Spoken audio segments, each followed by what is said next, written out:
2024년 4월 서울 강남구 대치동. 아침 햇살이 30평형 아파트 거실 창문을 통해 부드럽게 스며들었습니다.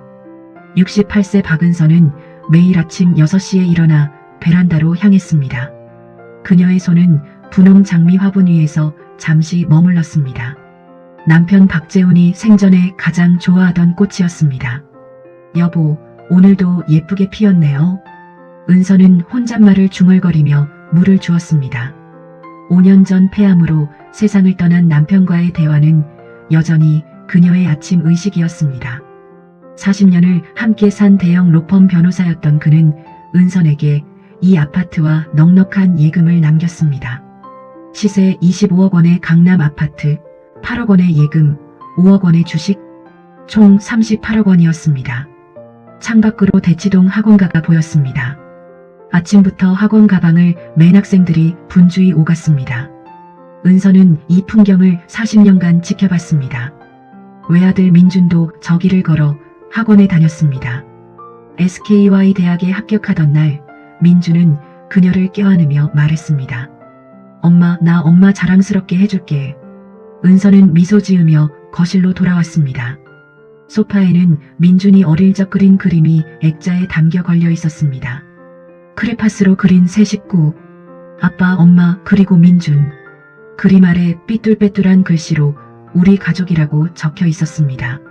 하지만 최근 몇 달 무언가 달라지고 있었습니다. 일요일 오후 2시 초인종이 울렸습니다. 엄마, 나야. 문 열어줘. 현관문을 열자 38세 아들 박민준이 서 있었습니다. 깔끔한 네이비 셔츠에 청바지 차림이었습니다. 그의 뒤로 약혼녀 최서연이 명품 핸드백을 들고 서 있었습니다. 어서 와. 밥은 먹었어? 응, 먹었어. 엄마는? 은서는 부엌으로 가서 과일을 깎았습니다. 민주는 거실 소파에 앉아 스마트폰을 꺼냈습니다. 엄마, 잠깐만. 사진 찍자.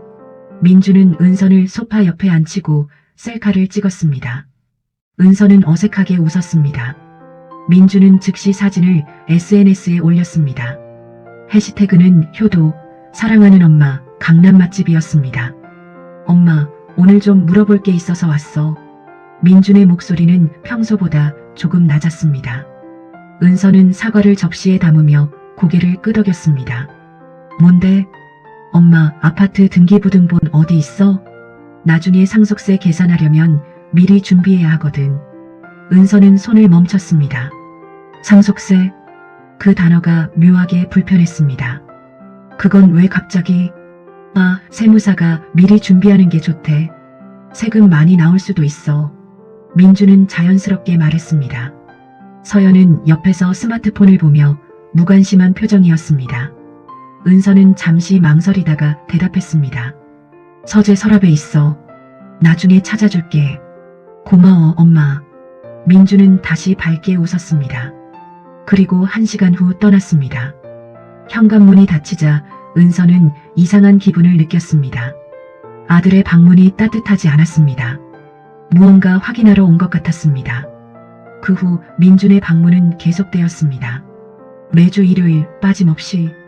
엄마, 예금 통장 비밀번호 알려줘.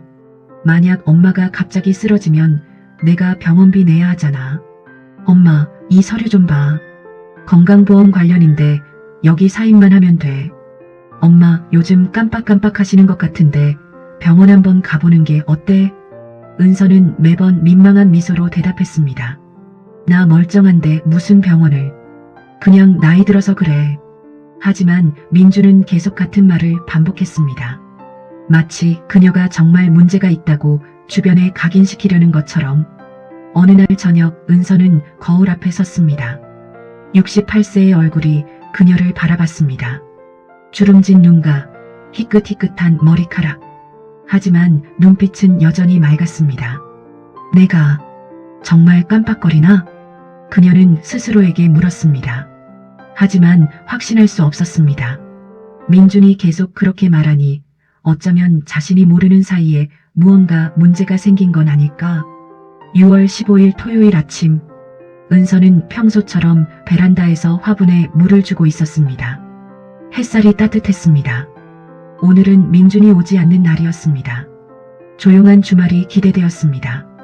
오전 10시 초인종이 울렸습니다. 은서는 고개를 갸우뚱했습니다. 민준은 항상 일요일에만 왔습니다. 그녀는 인터폰 화면을 확인했습니다. 민준이었습니다.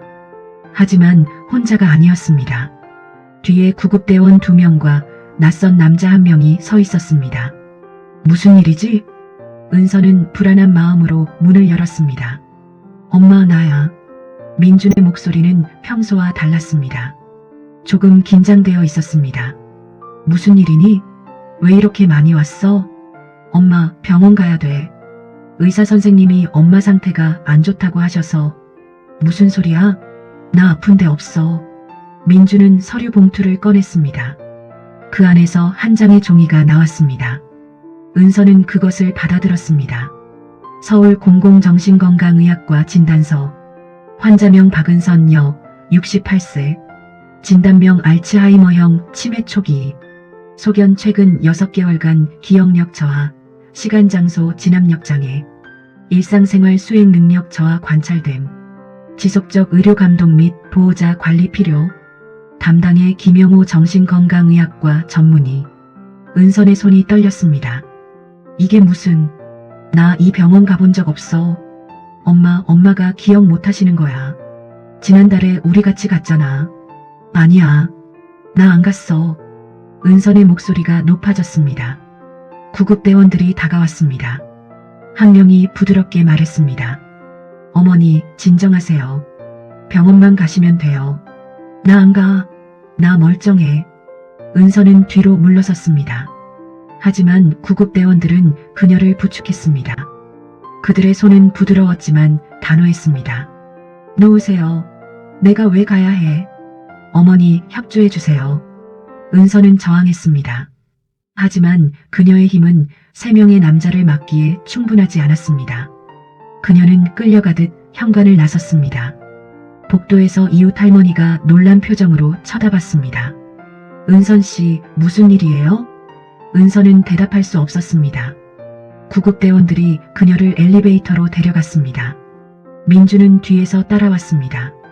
그의 얼굴에는 미안함도 슬픔도 없었습니다. 단지 무표정했습니다. 1층 로비에 구급차가 대기하고 있었습니다. 뒷문이 열렸습니다. 은서는 차 안으로 밀려 들어갔습니다. 민준아, 제발. 은서는 아들의 이름을 불렀습니다. 민준은 차 밖에서 그녀를 바라봤습니다. 그리고 천천히 고개를 돌렸습니다. 구급차 문이 닫혔습니다. 차가 출발했습니다. 은서는 뒷창으로 40년을 살았던 아파트를 바라봤습니다. 건물이 점점 멀어졌습니다. 민주는 현관 앞에 서서 스마트폰을 보고 있었습니다. 서연이 그의 옆에 나타났습니다. 두 사람은 무언가 이야기를 나눴습니다. 서연이 웃었습니다. 은선의 가슴이 무너졌습니다. 내 아들이 나를 버렸구나. 눈물이 흘러내렸습니다. 구급대원은 그녀를 안쓰럽게 바라봤습니다. 어머니, 괜찮아요. 병원 가면 나아지실 거예요. 하지만 은서는 알고 있었습니다. 이것은 치료가 아니었습니다. 이것은 감금이었습니다. 구급차는 강남을 벗어나 경기도로 향했습니다. 창밖으로 서울의 고층 빌딩들이 사라지고 낮은 건물들이 나타났습니다. 30분 후 차는 해맑은 실버타운이라는 간판 앞에 멈췄습니다. 은서는 차에서 내렸습니다.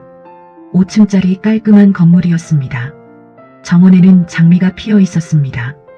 입구에 친절한 미소를 띤 간호사가 서 있었습니다. 박은선 어르신, 환영합니다. 저희가 잘 모실게요. 은서는 그 미소가 두려웠습니다. 그것은 환영이 아니라 감시의 시작처럼 느껴졌습니다. 문이 닫혔습니다. 그리고 은선의 자유도 함께 닫혔습니다. 해맑은 실버타운은 겉보기에 완벽했습니다. 은선이 배정받은 방은 15평 정도였습니다. 깨끗한 침대, 작은 소파, 창문 너머로 보이는 정원, 월 입소비 500만원짜리 고급 요양원답게 모든 것이 정돈되어 있었습니다. 하지만 은선에게 이곳은 감옥이었습니다. 첫날 저녁 젊은 간호사가 방문을 노크했습니다. 박은선 어르신, 저녁 드실 시간이에요. 간호사의 목소리는 지나치게 밝았습니다. 마치 어린아이에게 말하듯 천천히 또박또박 발음했습니다. 저 혼자 먹을 수 있어요. 그래도 처음이시니까 제가 도와드릴게요. 간호사는 은선의 대답을 기다리지 않고 방 안으로 들어왔습니다. 식판에는 흰쌀밥, 된장찌개, 나물 반찬이 담겨 있었습니다. 은선은 숟가락을 들었습니다. 어르신, 오늘 기분은 어떠세요? 괜찮아요. 혹시 어지럽거나 답답한 곳은 없으세요? 없어요. 간호사는 태블릿에 무언가를 기록했습니다. 은선은 그 화면을 힐끗 봤습니다. 환자 상태 협조적, 대화 가능, 다소 방어적이라고 적혀 있었습니다. 은선은 숟가락을 내려놨습니다. 저 환자 아니에요. 간호사는 미소를 유지한 채 대답했습니다. 어머, 그러시면 안 되죠. 어르신 건강을 위해서 여기 계시는 거잖아요. 나는 멀쩡해요. 아들이 잘못 알고 있는 거예요. 네네, 알겠어요. 일단 식사부터 하세요. 간호사는 은선의 말을 듣지 않았습니다. 아니, 들었지만 믿지 않았습니다. 은선은 그 순간 깨달았습니다. 여기서는 그녀가 무슨 말을 해도 치매 환자의 망상으로 치부될 것이라는 사실을. 일주일이 지났습니다. 은선은 매일 같은 루틴을 반복했습니다. 아침 7시 기상, 8시 아침 식사, 10시 산책, 12시 점심, 오후 2시 TV 시청, 6시 저녁, 9시 취침. 모든 것이 정해져 있었습니다. 산책 시간에 은선은 다른 입소자들을 만났습니다. 대부분 70대 이상이었습니다. 어떤 이는 휠체어에 앉아 멍하니 하늘을 바라봤습니다. 어떤 이는 간호사에게 같은 질문을 반복했습니다. 우리 아들 언제 와? 조금 있으면 오실 거예요. 우리 아들 언제 와? 네, 곧 오실 거예요. 은선은 그들을 보며 두려웠습니다. 자신도 저렇게 될까봐. 아니, 이미 저렇게 취급받고 있다는 사실이. 정원 벤치에 앉아 있을 때 옆에 누군가 앉았습니다. 72세쯤 되어 보이는 여성이었습니다. 짧은 흰 머리, 또렷한 눈빛. 그녀는 은선을 조용히 관찰하더니 입을 열었습니다. 새로 오셨죠? 네. 얼마나 되셨어요? 일주일이요. 여성은 고개를 끄덕였습니다. 저는 김도희예요. 3년째 여기 있어요. 박은선입니다. 도희는 잠시 침묵하더니 낮은 목소리로 말했습니다. 여기 자발적으로 온 사람 별로 없어요. 은선은 도희를 바라봤습니다. 도희의 눈에는 슬픔과 분노가 섞여 있었습니다. 저도 딸한테 당했어요. 성년후견제도 악용해서 제 집 빼앗아갔죠. 성년후견제도요? 치매 환자나 정신질환자를 보호한다는 명목으로 법원이 후견인을 지정하는 거예요. 그럼 후견인이 그 사람의 재산을 관리할 수 있죠. 문제는 악용하는 사람들이 많다는 거예요. 은선의 심장이 빠르게 뛰었습니다. 그게 가능해요? 가능하죠. 위조된 진단서만 있으면요.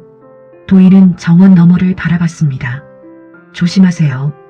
아드님이 서류 가져오면 절대 사인하지 마세요. 그날 오후 민준이 방문했습니다. 일주일 만이었습니다. 민준은 깔끔한 정장 차림이었습니다. 손에는 서류 가방을 들고 있었습니다. 엄마 어때? 여기 괜찮아? 민준아, 나 집에 가야 해. 엄마, 여기가 엄마한테 좋아. 의사 선생님들도 계시고 간호사들도 친절하잖아. 나는 아프지 않아. 제발 믿어줘. 민준은 짧게 한숨을 쉬었습니다. 그리고 가방에서 서류를 꺼냈습니다. 엄마, 이거 좀 봐. 아파트 관리비 자동이체 신청서야. 엄마가 여기 계시는 동안 내가 대신 관리해줘야 하거든. 은선은 서류를 받아들었습니다. 하지만 글씨가 작아서 잘 보이지 않았습니다. 그녀는 안경을 찾으려 했지만 민준이 펜을 내밀었습니다. 그냥 여기 사인만 하면 돼. 간단한 거야. 나 안경 가져올게. 제대로 읽어봐야지. 엄마, 나 바빠. 회사 가야 해. 민준의 목소리에 짜증이 섞였습니다. 은선은 그 순간을 놓치지 않았습니다. 아들의 가면에 금이 간 순간을. 그럼 다음에 가져와. 내가 천천히 읽어볼게. 민준의 얼굴이 굳었습니다. 하지만 곧 미소를 지었습니다. 그래, 알았어. 다음에 다시 올게. 민준은 서류를 다시 가방에 넣었습니다. 그리고 15분 후 떠났습니다. 은서는 그의 뒷모습을 보며 확신했습니다. 도희의 말이 맞았습니다. 다음 주 민준 대신 서연이 혼자 왔습니다.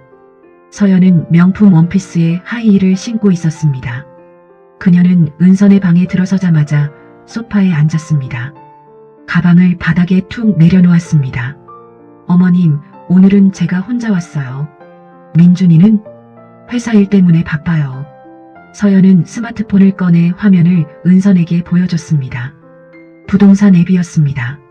대치동 아파트 시세가 떠 있었습니다. 어머님, 아파트 지금 25억이에요. 여기 팔면 민준 오빠 빚 다 갚을 수 있어요. 은서는 입을 다물었습니다. 서연은 계속 말했습니다. 솔직하게 얘기할게요. 민준 오빠 회사 망했어요. 빚이 30억이에요. 대부업체에서 매일 전화 와요. 어머님 도와주셔야 해요. 그 돈은 내 돈이야. 서연은 비웃듯 웃었습니다. 어머님, 어차피 나중에 민준 오빠가 상속받을 거잖아요. 지금 주는 게 뭐가 나빠요? 상속은 내가 죽고 나서 받는 거야. 그럼 어머님은 민준 오빠가 망하는 걸 보고 싶으세요? 아들이 감옥 가는 거 보고 싶으세요? 서연의 목소리가 날카로워졌습니다. 은서는 떨리는 손으로 물잔을 들었습니다. 나는 아들을 사랑해. 하지만 이건 잘못됐어. 어머님, 현실을 보세요. 민준 오빠는 지금 죽기 직전이에요. 어머님만이 살릴 수 있어요. 서연은 일어섰습니다. 그리고 문 앞에서 돌아봤습니다. 좋은 방법으로 하든 나쁜 방법으로 하든 어차피 될 거예요. 변호사 선임도 이미 끝났어요. 어머님 저항은 시간 낭비일 뿐이에요. 문이 닫혔습니다. 은서는 혼자 남았습니다. 그녀의 손은 여전히 떨렸습니다. 일주일 후 요양원 간호사가 은선을 찾아왔습니다. 박 어르신, 원장님이 뵙고 싶으신데요. 모든 신규 입소자분들 면담하시거든요. 은선은 간호사를 따라 3층 원장실로 향했습니다. 복도는 조용했습니다. 원장실 문에는 이태준 원장이라는 명패가 붙어 있었습니다. 노크 소리 후 안에서 들어오세요라는 목소리가 들렸습니다. 문이 열렸습니다. 책상 뒤에 앉은 남자를 본 순간 은선의 심장이 멈출 뻔했습니다. 68세의 남자, 희끗한 머리, 안경 너머로 보이는 따뜻한 눈빛, 그리고 그 익숙한 미소. 은선 씨, 이태준이었습니다. 45년 전 서울대 의대 도서관에서 만난 그 남자. 함께 밤새 공부하며 꿈을 이야기하던 그 남자. 은선의 부모가 가난한 의대생보다 안정된 변호사가 낫다며 강제로 헤어지게 만든 그 남자. 은선의 다리가 휘청거렸습니다. 태준이 재빨리 일어나 그녀를 부축했습니다. 앉으세요. 괜찮으세요? 그의 손이 그녀의 팔을 잡았습니다. 45년 만의 접촉이었습니다. 은선은 눈물이 날 것 같았습니다. 태준 씨, 오랜만이에요, 은선 씨. 두 사람은 잠시 말없이 서로를 바라봤습니다. 45년의 시간이 그 사이에 흘렀습니다. 하지만 동시에 아무것도 변하지 않은 것 같았습니다. 태준은 은선을 소파에 앉혔습니다. 그리고 물을 따라 건넸습니다. 미국에서 5년 전에 돌아왔어요. 노인의학 연구하다가 이곳 원장으로 오게 됐죠. 나는 남편이 5년 전에 돌아가셨어요. 태준은 고개를 끄덕였습니다. 그의 눈에 슬픔이 스쳤습니다. 저도 결혼은 안 했어요. 연구에만 집중했죠. 침묵이 흘렀습니다. 태준은 책상 위에 파일을 펼쳤습니다. 은선의 의료 기록이었습니다. 은선 씨, 이 진단서에 따르면 치매 초기라는데. 태준은 은선을 바라봤습니다. 방금 우리 대화에서 당신은 완벽히 명료했어요. 45년 전 일도 기억하고 남편 이야기도 정확하게 하셨어요. 은선은 태준의 눈을 똑바로 바라봤습니다. 나는 아프지 않아요. 아들이 나를 여기 가뒀어요. 태준의 표정이 굳었습니다. 그는 진단서를 자세히 들여다봤습니다. 이 진단서, 김영우 의사가 서명했네요. 제가 확인해 볼게요. 정말요? 네. 이런 사례가 요즘 많아요. 성년 후 견제도 악용하는 거죠. 태주는 컴퓨터를 켰습니다. 의사 면허 검색 사이트에 접속했습니다. 김영우를 검색했습니다. 화면에 결과가 떴습니다. 김영우 정신건강의학과 전문의 마이너스 2019년 은퇴. 태준의 얼굴이 창백해졌습니다. 은선 씨, 이 진단서는 위조예요. 은선은 태준을 바라봤습니다. 그의 눈에는 분노가 타올랐습니다. 제가 도와드릴게요. 이건 범죄예요. 그 순간 은선은 처음으로 희망을 느꼈습니다. 45년 만에 다시 만난 첫사랑이 그녀의 구원자가 될 줄은 몰랐습니다. 하지만 동시에 두려웠습니다. 민준과의 싸움은 이제 시작이었습니다. 태준은 밤새 조사했습니다. 다음날 아침 그는 은선의 방을 찾아왔습니다. 손에는 두꺼운 파일이 들려 있었습니다. 그의 얼굴은 피곤했지만 눈빛은 날카로웠습니다. 은선 씨, 앉으세요. 태준은 파일을 펼쳤습니다. 인쇄된 문서들이 쏟아졌습니다. 민준 씨가 이미 가정법원에 성년 후 견인 지정 신청을 했어요. 심판 기일이 다음 주 목요일이에요. 은선의 손이 떨렸습니다. 그게 무슨 뜻이에요? 법원이 민준 씨를 당신의 후견인으로 지정하면 그는 당신의 모든 재산을 관리할 권한을 갖게 돼요. 집도 예금도 주식도 당신 허락 없이 팔 수 있어요. 은선은 숨이 막혔습니다. 막을 수 있어요? 할 수 있어요. 하지만 쉽지 않아요. 태준은 다른 서류를 꺼냈습니다. 더 심각한 문제가 있어요. 민준 씨 변호사가 강석훈이에요. 이 사람 최근 3년간 비슷한 사건 17건을 처리했어요. 전부 승소했죠. 어떻게요? 위조된 진단서, 매수된 조사관, 완벽한 시나리오. 그는 이 일의 전문가예요. 태준은 은선의 손을 잡았습니다. 우리도 변호사가 필요해요. 제가 아는 사람이 있어요. 법률구조공단에서 일하는 정미래 변호사. 노인 인권 전문가예요. 하지만 비용이. 걱정 마세요. 그분은 무료로 해주실 거예요. 은선은 태준을 바라봤습니다. 45년 만에 다시 만난 이 남자는 왜 이렇게까지 도와주는 걸까? 태준은 그녀의 눈을 읽었습니다. 은선 씨, 45년 전에 제가 당신을 지키지 못했어요. 이번엔 다를 거예요. 3일 후 정미래 변호사가 요양원을 방문했습니다. 40대 중반의 여성이었습니다. 짧은 머리, 안경, 검은색 정장. 그녀는 은선과 악수하며 말했습니다. 박은선 씨, 반갑습니다. 이태준 원장님께 이야기 들었어요. 그녀는 가방에서 노트북을 꺼냈습니다. 일단 상황을 정리해 볼게요. 아드님이 위조된 진단서로 성년 후 견인 지정 신청을 했고 심판 기일이 4일 후죠? 네. 시간이 촉박하네요. 하지만 할 수 있어요. 미래는 키보드를 두드렸습니다. 우선 위조 진단서를 증명해야 해요. 이태준 원장님이 이미 김영우 의사가 5년 전 은퇴했다는 증거를 확보했어요. 그리고 제가 김영우 의사 본인과 통화했어요. 그분은 진단서 위조 사실을 확인해 주셨어요. 정말요? 네. 그분도 피해자예요. 누군가 그분 이름을 도용한 거죠. 미래는 계속 말했습니다. 두 번째, 당신이 정상적인 판단 능력을 가지고 있다는 걸 증명해야 해요. 이태준 원장님이 인지 능력 검사를 진행할 거예요. K-MMSE, 시계 그리기 검사, 언어 유창성 검사. 어려워요? 아니요. 당신은 문제 없을 거예요. 미래는 노트북을 닫았습니다. 마지막으로 아드님의 동기를 밝혀야 해요. 그가 재산을 노렸다는 증거가 필요해요. 은선은 잠시 생각했습니다. 그리고 입을 열었습니다. 서연이. 민준이 약혼녀가 직접 말했어요. 민준이 빚이 30억이라고. 내 아파트 팔아서 갚으려 한다고. 미래의 눈이 빛났습니다. 그 대화 녹음했어요? 아니요.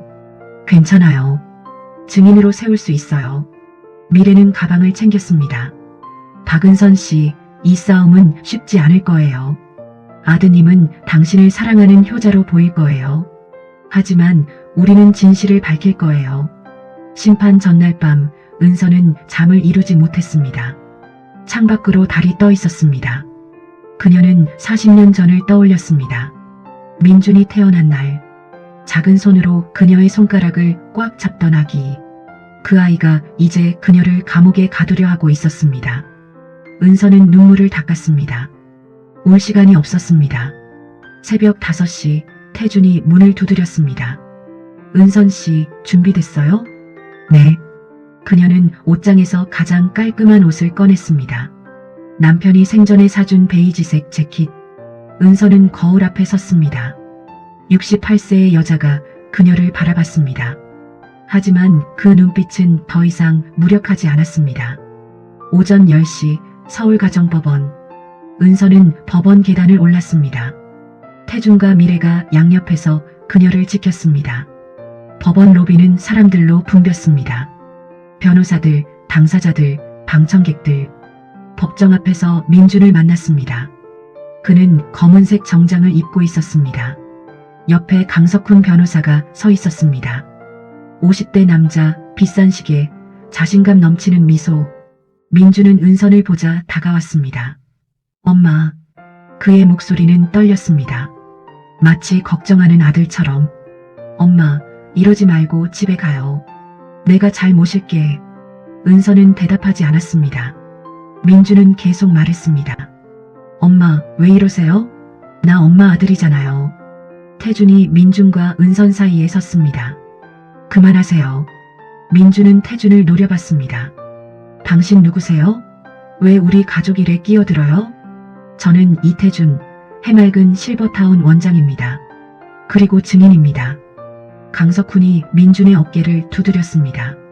민준 씨, 들어가죠. 법정에서 이야기합시다. 법정 문이 열렸습니다. 재판장은 50대 여성이었습니다. 엄숙한 표정으로 앉아 있었습니다. 방청석에는 20여 명이 앉았습니다. 대부분 언론 관계자들이었습니다. 성년후견인 지정사건을 시작하겠습니다. 청구인 박민준, 피청구인 박은선. 재판장의 목소리가 법정에 울렸습니다. 강석훈이 일어섰습니다. 재판장님, 청구인 박민준은 어머니 박은선 씨를 깊이 사랑하는 아들입니다. 하지만 최근 6개월간 어머니의 치매 증상이 심화되어 더 이상 혼자 생활이 불가능한 상태입니다. 그는 서류를 제출했습니다. 여기 정신과 진단서가 있습니다. 알츠하이머형 치매 초기 진단입니다. 또한 박은선 씨는 최근 가스불을 켜놓고 외출하거나 같은 질문을 반복하는 등의 증상을 보였습니다. 민준이 증인석에 섰습니다. 그는 눈물을 글썽이며 말했습니다. 재판장님, 저는 매주 어머니를 찾아뵙고 있습니다. 하지만 어머니는 점점 저를 알아보지 못하세요. 어제 일도 기억 못하세요. 제가 보호해드려야 해요. 방청석에서 한숨소리가 들렸습니다. 민준의 연기는 완벽했습니다. 강석훈이 추가 증거를 제출했습니다. 재판장님, 여기 박민준 씨의 SNS 게시물들입니다. 그는 3년간 매주 어머니를 찾아뵙고 효도를 실천해왔습니다. 그는 진정한 효자입니다. 화면에 민준의 SNS 사진들이 떴습니다. 은선과 함께 웃고 있는 민준. 효도, 사랑하는 엄마. 재판장이 물었습니다. 피청구인 측, 반론하시겠습니까? 미래가 일어섰습니다. 네, 재판장님. 제출된 진단서에 중대한 문제가 있습니다. 그녀는 서류를 들어 올렸습니다. 이 진단서에 서명한 김영호 의사는 2019년에 은퇴했습니다. 현재 요양병원에 입원 중이십니다. 이 진단서는 위조입니다. 법정이 술렁였습니다. 민준의 얼굴이 창백해졌습니다. 강석훈이 벌떡 일어났습니다. 재판장님, 이건 근거 없는 주장입니다. 근거 있습니다. 미래는 추가 서류를 제출했습니다. 여기 김영우 의사의 진술서입니다. 그분은 이 진단서를 작성한 적이 없다고 명확히 밝히셨습니다. 또한 필적 감정 결과 서명이 위조된 것으로 확인되었습니다. 재판장이 서류를 검토했습니다. 그녀의 표정이 굳어졌습니다. 계속하세요. 태준이 증인석에 섰습니다.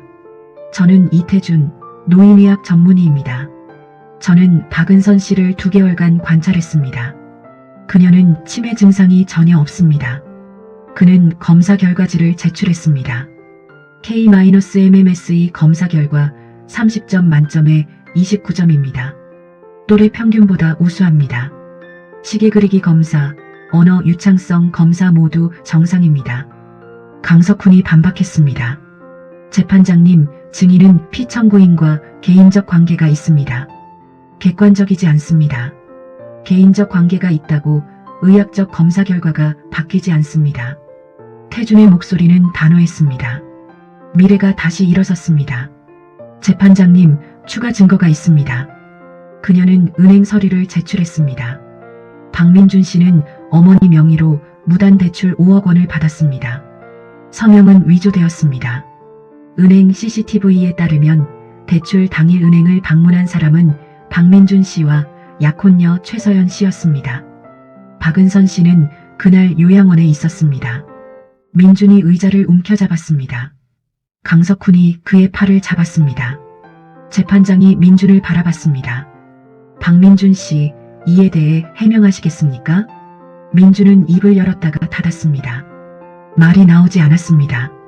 마침내 은선이 일어섰습니다. 재판장님, 제가 말씀드려도 될까요? 말씀하세요. 은선은 떨리는 목소리로 시작했습니다. 제 이름은 박은선입니다. 68세입니다. 저는 치매가 아닙니다. 그녀는 민준을 바라봤습니다. 제 아들 박민준은 30억 원의 빚이 있습니다. 그는 제 아파트를 팔아서 빚을 갚으려 했습니다. 그래서 저를 요양원에 가뒀습니다. 민준은 고개를 숙였습니다. 저는 40년간 이 아이를 키웠습니다. 남편이 일할 때 혼자 육아했습니다. 대학 등록금, 결혼 자금, 사업 자금 모두 제가 댔습니다. 은선의 목소리가 떨렸습니다. 하지만 이제 알았습니다. 제 아들은 저를 사랑한 적이 없었습니다. 그는 제 돈만 사랑했습니다. 방청석이 조용해졌습니다. 재판장이 판결문을 들어 올렸습니다. 성년 후견인 지정 신청을 기각합니다. 민준이 고개를 들었습니다. 박은선 씨는 완전한 의사 능력을 가지고 있습니다.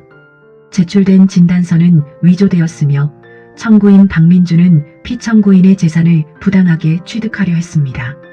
재판장의 목소리가 법정에 울렸습니다. 박민준 씨는 어머니에 대한 모든 법적 권한을 상실합니다. 또한 이 사건은 사기, 문서 위조, 노인학대 혐의로 검찰에 송치됩니다. 망치가 내려쳤습니다.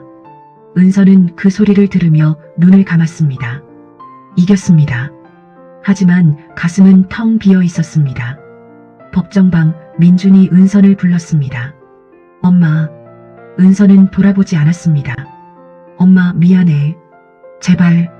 태준이 은선의 어깨를 감쌌습니다. 그들은 복도를 걸어갔습니다. 민준의 목소리가 점점 멀어졌습니다. 엘리베이터 안에서 은선은 처음으로 울었습니다. 태준은 그녀를 꼭 안았습니다. 잘하셨어요. 정말 잘하셨어요. 은선은 그의 어깨에 기대었습니다. 45년 만에 느끼는 안정감이었습니다. 법원을 나온 날 은선은 대치동 아파트로 돌아왔습니다. 40년을 살았던 집이었습니다. 하지만 문을 열자 낯설었습니다. 거실 소파, 식탁, 베란다 화분 모든 것이 그대로였지만 다르게 느껴졌습니다. 은선은 민준의 방 앞에 섰습니다. 문을 열었습니다. 책상, 침대, 벽에 붙은 상장들. 그녀는 책상 서랍을 열었습니다. 어린 시절 민준이 그린 그림들이 가득했습니다. 크레파스로 그린 가족, 엄마 생일 카드, 사랑해요 엄마라고 적힌 쪽지. 은선은 그 쪽지를 손에 들었습니다. 언제부터였을까? 이 사랑이 거짓이 된 것은, 아니 처음부터 거짓이었을까? 은선은 쪽지를 내려놓았습니다. 그리고 방문을 닫았습니다. 그날 밤 태준이 전화했습니다. 은선 씨, 괜찮으세요? 네, 괜찮아요. 혼자 있지 마세요. 제가 갈까요? 아니요, 괜찮아요. 혼자 있고 싶어요. 은선은 전화를 끊었습니다. 그리고 거실 소파에 앉았습니다. 창밖으로 대치동 야경이 보였습니다. 불빛들이 반짝였습니다. 그녀는 울지 않았습니다. 눈물이 나오지 않았습니다. 단지 텅 빈 느낌만 있었습니다. 새벽 3시, 은서는 여전히 소파에 앉아 있었습니다. 스마트폰이 울렸습니다. 문자였습니다. 민준이었습니다. 엄마, 미안해요. 제가 잘못했어요. 한 번만 용서해 주세요. 은서는 문자를 읽었습니다. 하지만 답장하지 않았습니다. 그녀는 민준의 번호를 차단했습니다. 다음 날 아침 태준이 아파트를 찾아왔습니다. 손에는 따뜻한 죽이 담긴 보온병이 들려 있었습니다. 아침 드셨어요? 아니요. 같이 먹어요. 태준은 부엌으로 가서 죽을 그릇에 담았습니다. 은서는 식탁에 앉았습니다. 태준이 그릇을 내려놓았습니다. 호박죽이에요. 제가 만들었어요. 은서는 숟가락을 들었습니다. 죽은 따뜻했습니다. 그녀는 한 숟가락 떠서 입에 넣었습니다. 맛있어요. 다행이네요. 두 사람은 조용히 식사했습니다. 태준은 은선을 계속 지켜봤습니다. 그녀의 얼굴은 창백했습니다. 눈 밑에 다크서클이 있었습니다. 은선 씨, 네. 당신은 아들을 잃은 게 아니에요. 은선은 숟가락을 내려놓았습니다. 사랑하는 아들이 있다는 환상을 잃은 거예요. 태준의 목소리는 부드러웠습니다. 그 상실은 고통스러워요. 하지만 동시에 해방적이에요. 이제 당신은 자유예요. 은선은 태준을 바라봤습니다. 그의 눈에는 따뜻함이 있었습니다. 자유, 그게 뭔지 모르겠어요. 천천히 찾아가면 돼요. 제가 옆에 있을게요. 태준은 은선의 손을 잡았습니다. 그녀는 그 손을 꽉 쥐었습니다. 일주일 후 은선은 은행을 방문했습니다. 통장과 인감도장을 가지고 갔습니다. 창구 직원이 물었습니다. 무엇을 도와드릴까요? 모든 계좌 비밀번호를 변경하고 싶어요. 그리고 위임장을 전부 취소하고 싶어요. 신분증 확인 부탁드립니다. 은서는 주민등록증을 내밀었습니다. 직원은 컴퓨터를 두드렸습니다. 박은선 고객님, 현재 계좌가 3개 있으시네요. 모두 변경하시겠어요? 네. 그리고 박민준 씨에게 위임하신 권한도 취소하시겠어요? 네. 직원은 서류를 출력했습니다. 은서는 서명했습니다. 하나하나 정확하게. 작업이 끝나자 직원이 말했습니다. 완료되었습니다. 이제 고객님만 계좌를 관리하실 수 있습니다. 은서는 통장을 받았습니다. 그 순간 이상한 기분이 들었습니다. 가벼웠습니다. 은행을 나오며 그녀는 하늘을 올려다봤습니다. 5월의 하늘은 맑았습니다. 같은 날 오후 은서는 공증 사무소를 찾았습니다. 유언장을 작성하고 싶어요. 공증인은 서류를 꺼냈습니다. 어떻게 작성하시겠어요? 은서는 잠시 생각했습니다. 그리고 말했습니다. 제 재산의 50%는 재단 설립 기금으로 사용해 주세요. 성년 후견제도 악용 피해자를 돕는 재단이요. 공증인이 기록했습니다. 30%는 이태준 씨에게 그분 생활비와 의료비로 사용하도록요. 나머지 20%는요. 요양원에서 만난 친구들에게 나눠주세요. 김도혜 씨, 한영수 씨, 이순자 씨. 자녀분께는 상속하지 않으시는 건가요? 은서는 고개를 저었습니다. 아들 이름은 빼주세요. 공증인은 더 이상 묻지 않았습니다. 30분 후 유언장이 완성되었습니다. 은서는 서명했습니다. 공증 사무소를 나오며 그녀는 다시 가벼움을 느꼈습니다. 6월 은서는 결심했습니다. 아파트를 팔기로. 40년의 추억이 담긴 집이었습니다. 하지만 더 이상 그녀를 위한 공간이 아니었습니다. 모든 구석에 민준의 기억이 배어 있었습니다. 은서는 부동산에 연락했습니다. 매물로 내놓고 싶어요. 시세가 25억 정도 됩니다. 급매로 하시면 23억도 가능하고요. 천천히 팔아도 돼요. 좋은 분께 팔고 싶어요. 한 달 후 젊은 부부가 집을 보러 왔습니다. 30대 부부 손을 잡고 있었습니다. 아내의 배가 불러 있었습니다. 아이 낳으면 이 방을 아이방으로 쓸 거예요. 남편이 민준의 방을 가리키며 말했습니다. 은서는 미소 지었습니다. 좋은 선택이에요. 햇빛이 잘 들어와요. 부부는 계약을 원했습니다. 은서는 흔쾌히 동의했습니다. 계약서에 서명하며 그녀는 생각했습니다. 이 집에 새로운 가족이 살 거예요. 진짜 사랑이 있는 가족. 은서는 새 집을 찾았습니다. 성북동 한옥이었습니다. 작은 마당이 있었습니다. 북한산이 보였습니다. 태준과 함께 집을 보러 갔습니다. 어때요? 좋아요. 조용하고 평화로워요. 마당에 화분 놓으면 예쁠 것 같아요. 그러면 좋겠네요. 은서는 한옥을 샀습니다. 이사 날짜를 잡았습니다. 7월 15일. 이사 전날 은서는 대치동 아파트를 마지막으로 둘러봤습니다. 거실, 부엌, 베란다, 민준의 방. 그녀는 각 방에서 잠시 멈춰 섰습니다. 안녕. 그녀는 작은 목소리로 말했습니다. 고마웠어. 하지만 이제 가야 해. 아파트 문을 닫으며 은서는 뒤돌아보지 않았습니다. 7월, 은서는 재단 설립을 시작했습니다. 은빛 자유재단이라고 이름 지었습니다. 태준, 미래 변호사, 김도희가 함께했습니다. 재단 사무실은 서초동에 마련했습니다. 작지만 깨끗한 공간이었습니다. 책상 3개, 상담실 하나, 작은 회의실. 개소식 날 30명이 모였습니다.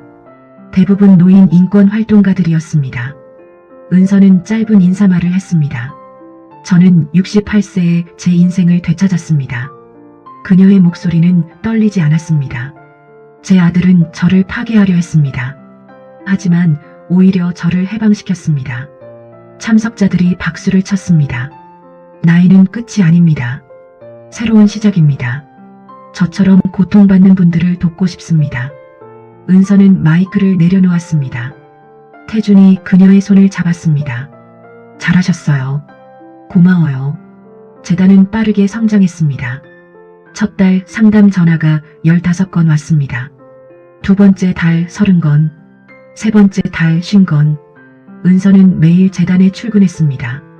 상담을 듣고 조언을 하고 변호사와 연결해줬습니다. 어느 날 70대 할머니가 찾아왔습니다. 저도 딸한테 당했어요. 집을 빼앗겼어요. 할머니는 울었습니다. 은서는 그녀의 손을 잡았습니다. 괜찮아요. 우리가 도와드릴게요. 미래 변호사가 사건을 맡았습니다. 3개월 후 할머니는 집을 되찾았습니다. 할머니는 재단을 다시 찾아왔습니다. 고맙습니다. 정말 고맙습니다. 할머니는 은선을 껴안았습니다. 은선도 할머니를 안았습니다. 두 사람은 한참 동안 울었습니다. 그날 밤 은선은 성북동 한옥마당에 앉았습니다. 북한산에서 바람이 불어왔습니다. 화분의 장미가 흔들렸습니다. 태준이 옆에 앉았습니다. 오늘 할머니 표정 봤어요? 네. 행복해 보였어요. 당신 덕분이에요. 은선은 고개를 저었습니다. 우리 모두 덕분이에요. 태준은 은선의 어깨에 손을 올렸습니다. 은선 씨, 45년 전에 우리 헤어졌을 때 저는 당신을 잃었다고 생각했어요. 저도요. 하지만 지금 생각하면 우리는 잃은 게 아니었어요. 단지 다른 길을 걸었을 뿐이에요. 그리고 다시 만났어요. 은선은 태준을 바라봤습니다. 이번엔 놓치지 않을 거예요. 태준이 말했습니다. 은선은 미소 지었습니다. 저도요. 두 사람은 밤하늘을 올려다봤습니다. 별이 반짝였습니다. 8월 은선은 새로운 취미를 시작했습니다. 사진이었습니다. 45년 전 포기했던 꿈이었습니다. 당시 그녀는 사진작가가 되고 싶었습니다. 하지만 부모님이 반대했습니다. 여자가 무슨 사진작가냐고. 은선은 미러리스 카메라를 샀습니다. 유튜브로 사용법을 배웠습니다. 처음에는 서툴렀습니다. 초점이 안 맞았습니다. 노출이 이상했습니다. 하지만 점점 나아졌습니다. 은선은 성북동 골목을 돌아다니며 사진을 찍었습니다. 한옥 지붕, 골목길 고양이, 북한산 등산로, 특히 노인들을 많이 찍었습니다. 버스 정류장에서 기다리는 할머니, 공원 벤치에 앉은 할아버지, 시장에서 장사하는 어르신. 그들의 주름진 얼굴에는 이야기가 있었습니다. 은서는 그 이야기를 카메라에 담았습니다. 어느 날 태준이 물었습니다. 왜 노인들을 많이 찍어요? 아름다워서요. 아름답다고요? 네. 주름은 시간의 증거예요. 그들이 살아온 증거예요. 그게 아름답지 않나요? 태준은 은선의 사진들을 보았습니다. 그리고 고개를 끄덕였습니다. 맞아요. 정말 아름답네요. 9월 민준에게서 편지가 왔습니다. 구치소에서 보낸 편지였습니다. 은서는 봉투를 열지 않았습니다. 그대로 쓰레기통에 버렸습니다. 다음 주에도 편지가 왔습니다. 역시 버렸습니다. 세 번째 편지가 왔을 때 태준이 물었습니다. 읽어보지 않을 거예요? 아니요. 왜요? 읽으면 흔들릴 것 같아요. 저는 이제 앞만 보고 싶어요. 태준은 더 이상 묻지 않았습니다. 은서는 민준의 면회 요청도 거부했습니다. 전화도 받지 않았습니다. 완전히 차단했습니다. 어떤 사람들은 그녀에게 물었습니다. 그래도 아들인데 용서해주는 게 어때요?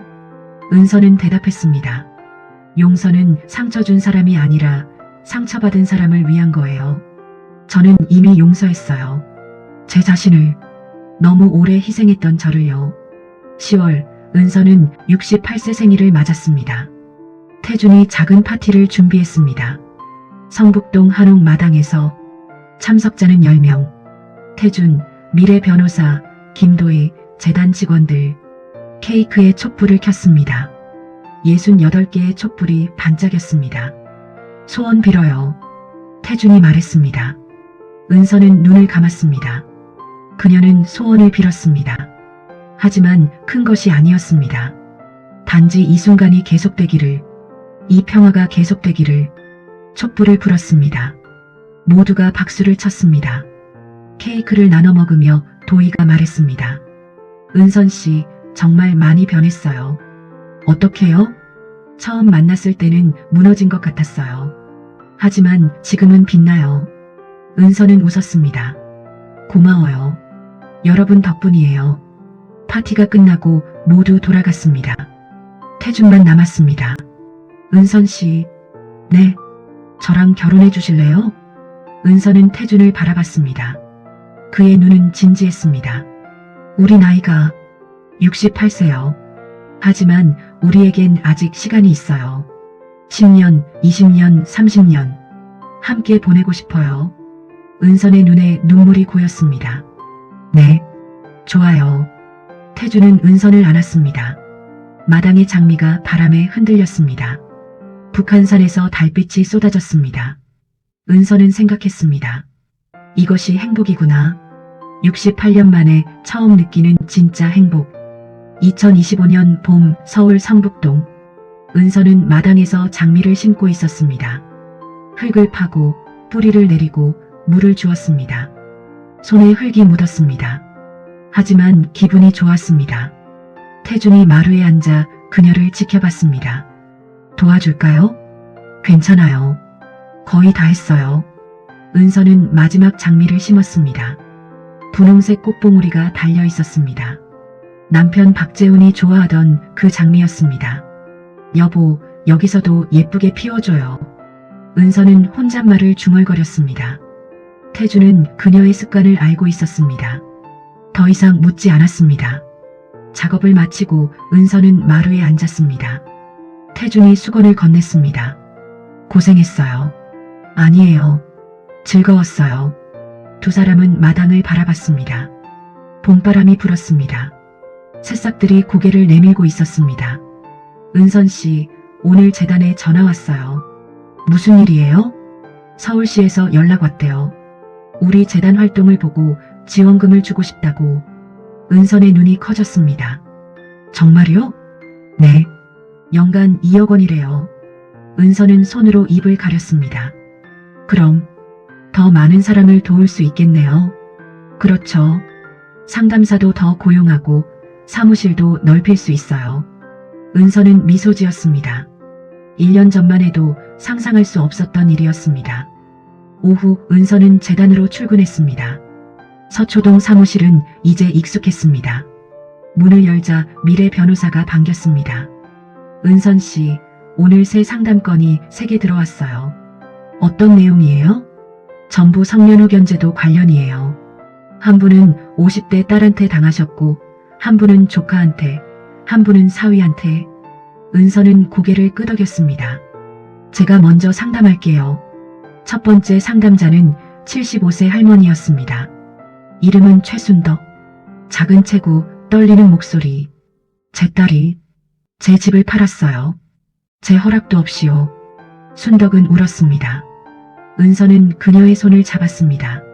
천천히 말씀해 주세요. 제가 들을게요. 순덕은 이야기를 시작했습니다. 딸이 위조 진단서로 후견인이 되었다는 것, 집을 팔고 돈을 가져갔다는 것, 순덕을 요양원에 가뒀다는 것. 은선은 조용히 들었습니다. 그녀는 1년 전 자신의 모습을 봤습니다. 할머니, 괜찮아요. 우리가 도와드릴게요. 정말요? 네. 제가 경험했어요. 저도 아들한테 당했거든요. 순덕은 은선을 바라봤습니다. 그럼 어떻게 되셨어요? 이겼어요. 제 권리를 되찾았어요. 할머니도 할 수 있어요. 순덕의 눈에 희망이 떠올랐습니다. 미래 변호사가 사건을 맡았습니다. 상담이 끝나고 순덕은 재단을 나갔습니다. 뒷모습이 조금 더 당당해 보였습니다. 저녁, 은선은 북한산 등산로를 걸었습니다. 태준과 함께였습니다. 두 사람은 천천히 걸었습니다. 서두르지 않았습니다. 요즘 행복해요? 태준이 물었습니다. 은선은 잠시 생각했습니다. 네, 행복해요. 좋은 일이에요. 하지만 가끔은 슬퍼요. 민준 씨 때문에요? 은선은 고개를 끄덕였습니다.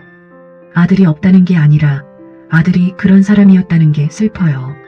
태준은 은선의 손을 잡았습니다. 그건 당신 잘못이 아니에요. 알아요. 하지만 가끔 생각해요. 제가 뭘 잘못했을까? 어디서부터 잘못된 걸까? 은선 씨. 태준은 걸음을 멈췄습니다. 은선도 멈췄습니다. 당신은 최선을 다했어요. 40년간 아들을 사랑했어요. 그게 당신이 할 수 있는 전부였어요.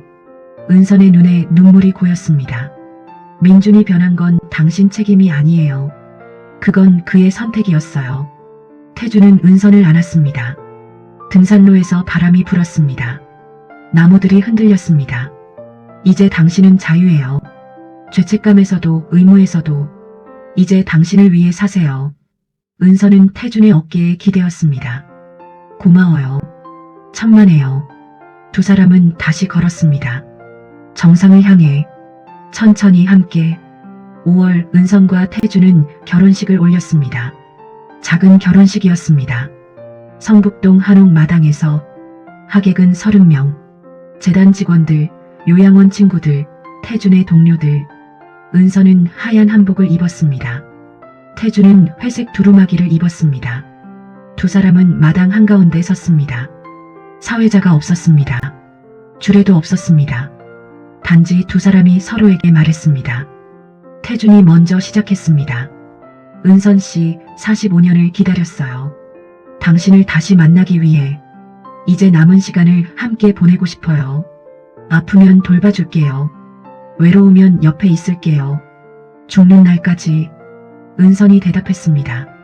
태준 씨, 당신은 제게 두 번째 인생을 줬어요. 68세에 다시 태어났어요. 당신 덕분이에요. 이제 저도 당신을 지킬게요.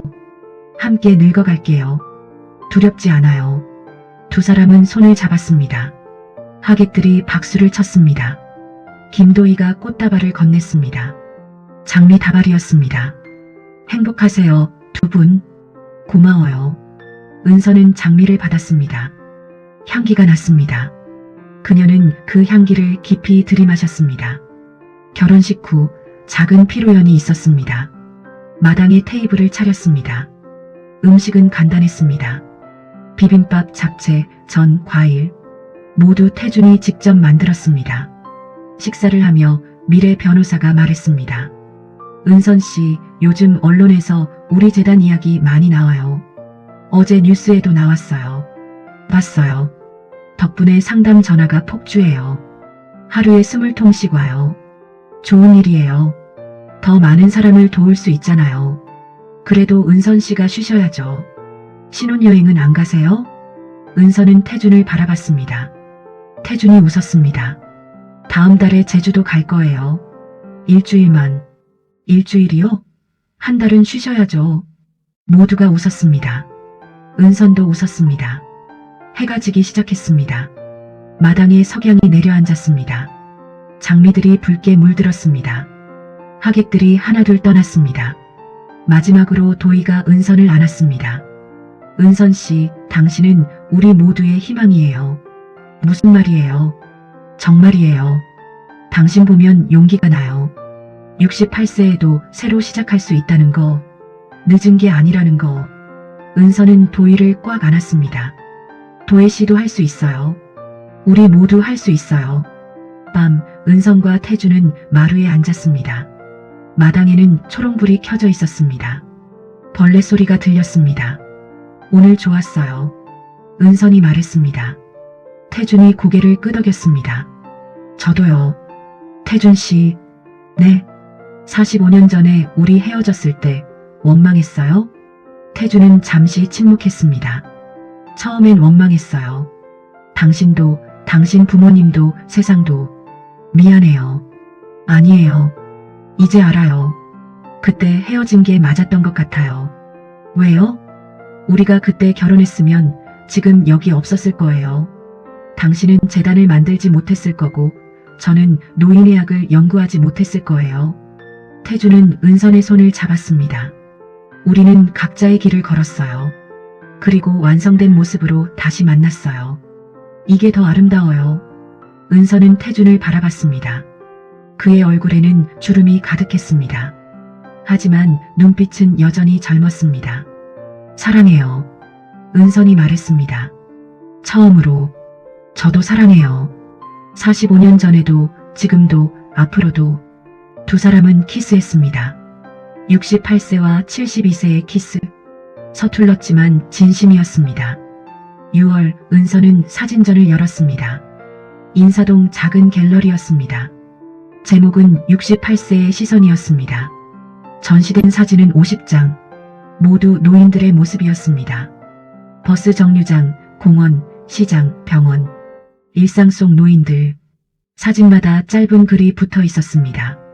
75세, 매일 아침 공원에서 체조하는 김영애 씨. 그녀는 말합니다. 나이는 숫자일 뿐이에요. 80세, 시장에서 50년째 장사하는 박철수 씨. 그는 말합니다. 일하는 게 행복해요. 70세, 도서관에서 영어 공부하는 이순자 씨. 그녀는 말합니다. 배우는 건 언제나 즐거워요. 전시의 첫날, 100명이 왔습니다. 대부분 노인들이었습니다. 한 할머니가 은선에게 말했습니다.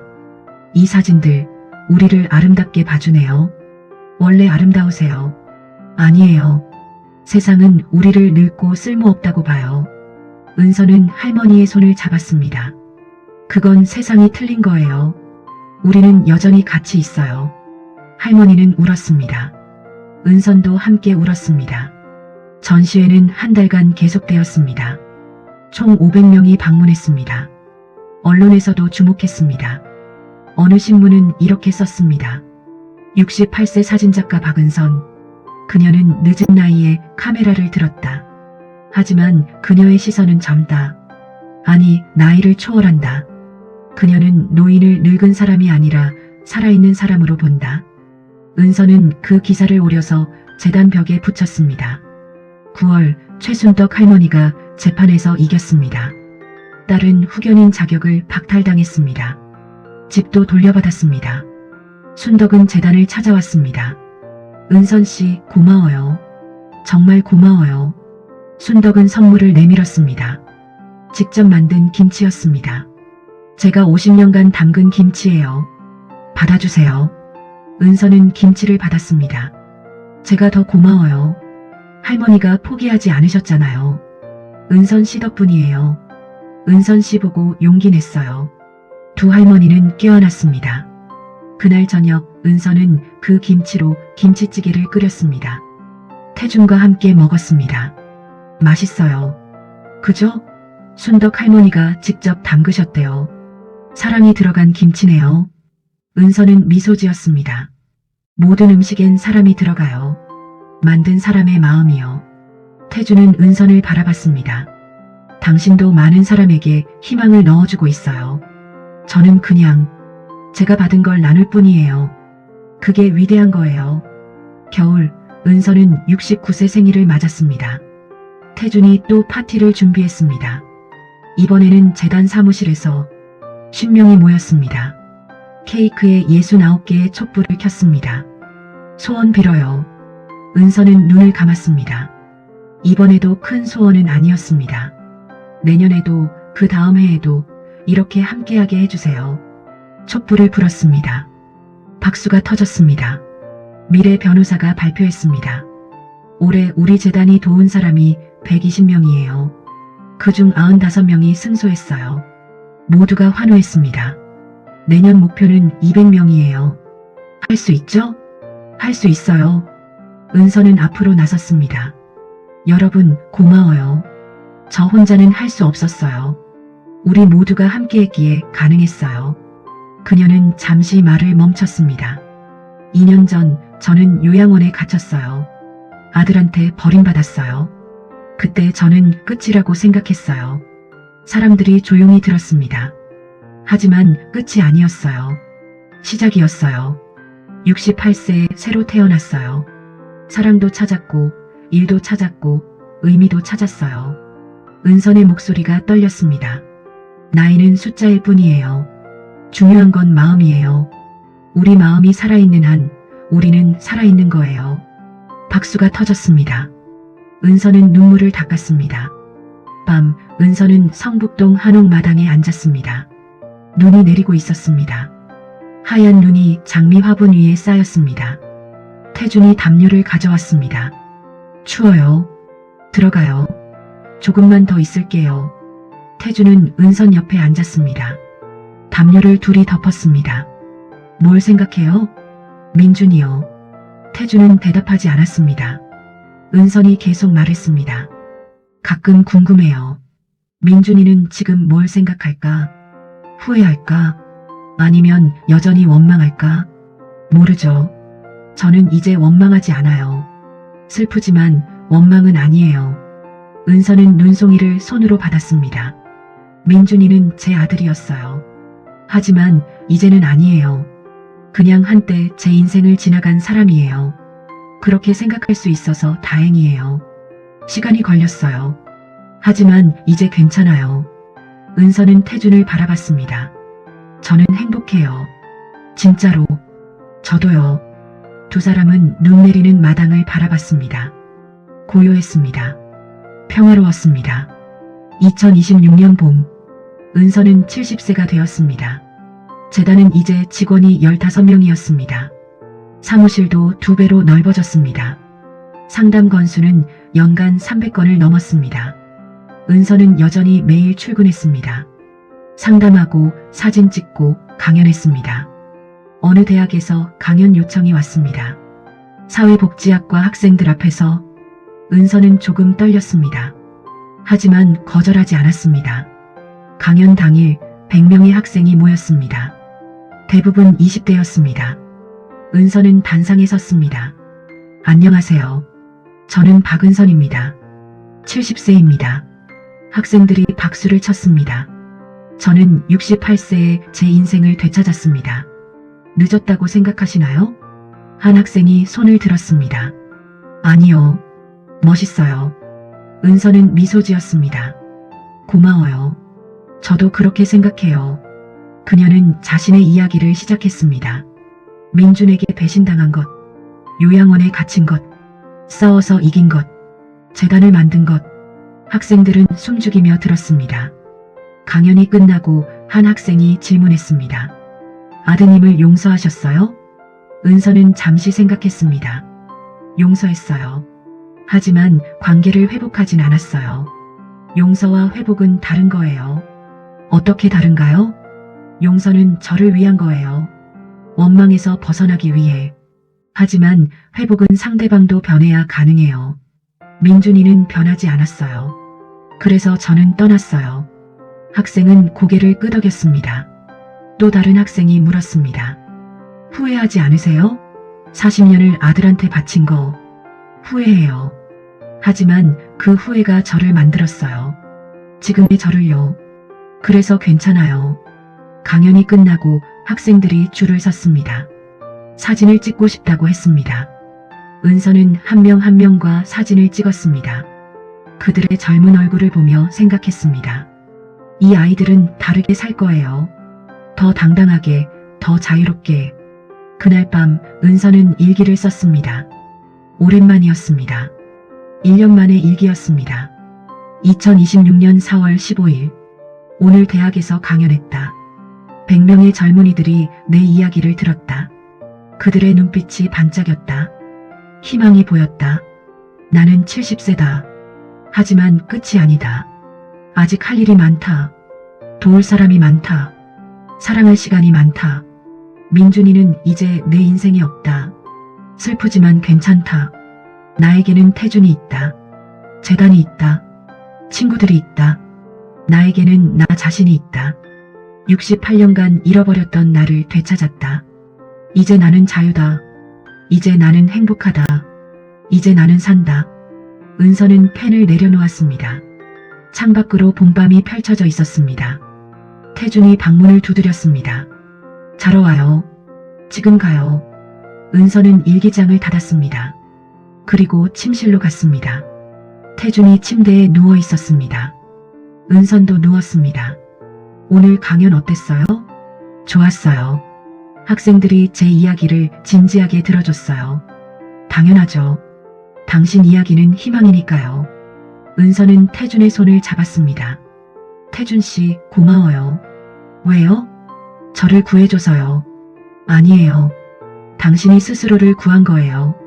저는 그냥 옆에 있었을 뿐이에요. 은서는 태준에게 기대었습니다. 그래도 고마워요. 두 사람은 손을 잡은 채 잠들었습니다. 창밖으로 달이 떠올랐습니다. 성북동 한옥을 비췄습니다.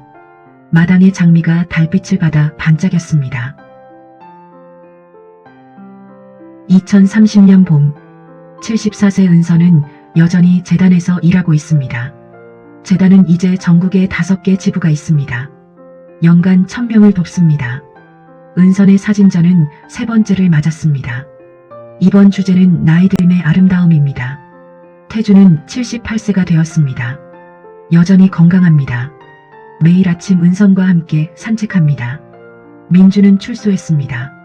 하지만 은선을 찾아오지 않았습니다. 은선도 찾지 않았습니다. 어느 날 은선은 우연히 민준을 봤습니다. 강남역 근처에서. 그는 혼자 걷고 있었습니다. 수척해 보였습니다. 머리는 희끗희끗했습니다. 은선은 멈춰 섰습니다. 민준도 그녀를 봤습니다. 두 사람은 10m 거리에서 서로를 바라봤습니다. 민준이 입을 열었습니다. 엄마. 은선은 대답하지 않았습니다. 단지 바라볼 뿐이었습니다. 민준의 눈에 눈물이 고였습니다. 미안해요. 은선은 고개를 끄덕였습니다.